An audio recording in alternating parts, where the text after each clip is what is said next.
Yeah, so it clicked on my mind and I said, oh, Zara, you have two special needs children. That's your purpose in life. How do I help parents who care for children that have special needs? And that was when I casually started blogging. I didn't have any idea how to blog. I didn't know how to create content.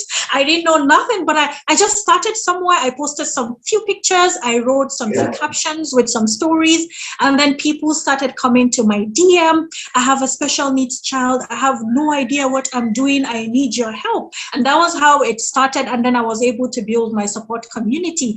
And from then I had friends I went to secondary school with, and they were able to raise me some funds. And they said, Zara, go for a foundation. We need you to have a certificate, and you need to have a foundation where you can take this thing, make it official. And I'm like, I was so touched because I remember when they sent me the money, I was crying, I was all emotional. And then I had to go and get my certificate. My NGO is certified with the government. The government knows I have an NGO. Yeah, so it's a certified NGO. Yes. Brilliant.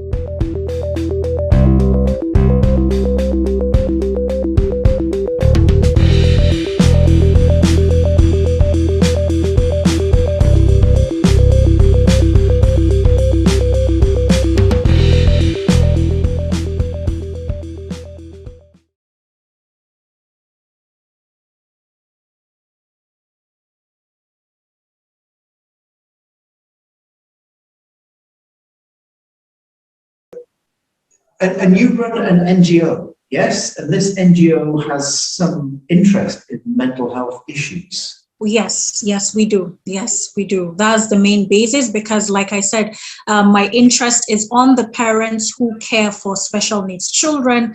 Like I said, I'm also a mom caring for two of them, and it's not an easy journey. I know I've had my own share of mental health challenges in the past, but I've gone past that stage. So I'm using my platform, my NGO, to help these parents because currently we're working on, I work with some psychotherapists who are volunteers in my NGO who help these parents with counseling.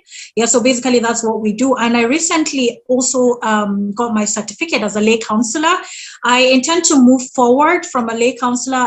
Hopefully I will learn a lot of things about psychology, human psychology, how the mind works, and how I can be able to incorporate these things into my NGO to help these parents. Mm-hmm. And so you're helping the parents, are you helping the children, or does it go through the parents? You help the parents to be able to help the children. I help the parents to be able to help the children, because if you're not mentally stable, you will definitely not be able to take care of the children. Yeah. So what I do is mostly I organize picnics for us. We go out a lot with the parents. We unwind. We talk to each other. When you need to cry, you cry. We cry together. Basically, it's more or less like a support community for me. It's a support community because we really don't have support groups as much as we need to have in Nigeria. So I had to come up with a support group. Aside from my NGO, I have a support group, a support network, where we sit down with these parents, we talk to each other, we share our experiences. Someone's experiences might be able to help another person to be able to move forward. I teach them a lot of coping mechanisms, how they can be able to cope, time management, how they can be able to manage their time, so they can be able to have that. Sometimes we get so lost in this journey, we forget about ourselves. But like I teach them to have me time, because it's very important to have your me time, so you can be able to be sane upstairs. Because if you're not really stable upstairs, definitely is going to affect everyone around you, including the children you're caring for. So Yeah. And can you say that in the time that you've been running this NGO and the time that you've been holding these sort of support groups and support sessions, have you seen a change to the people that you work with? Oh, yeah, definitely. Yes, definitely. I've had a mother that I actually intervened on her case. She's a mom who has 4 children that have sickle cell anemia. And it's been very rough on her. It's been difficult. And I think a friend of hers reached out to me and told me I need to call her and talk to her. So I had to give her a phone call, and she was confessing to me she hasn't slept in 3 months. And not sleeping for 3 months is a huge deal.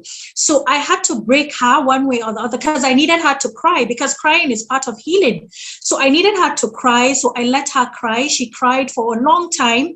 I was quiet. I let her cry. And then I think after the conversation, the following day, she called her friend and she said, she has not slept in a long time, but that day that I gave her that call, she slept for 8 hours straight. And for me, that is progress. Yeah. So that's the kind of help I tend to render. It might not be much to some people, but to me, there's this sense of fulfillment, because someone that hasn't slept in 3 months, I was able to talk to her to make her understand that there's always light at the end of the tunnel. You know, you just have to be patient a little bit for you to be able to see the light at the end of the tunnel. And she was happy and she slept. And at the end of the day, we're all happy. Yeah. Yeah.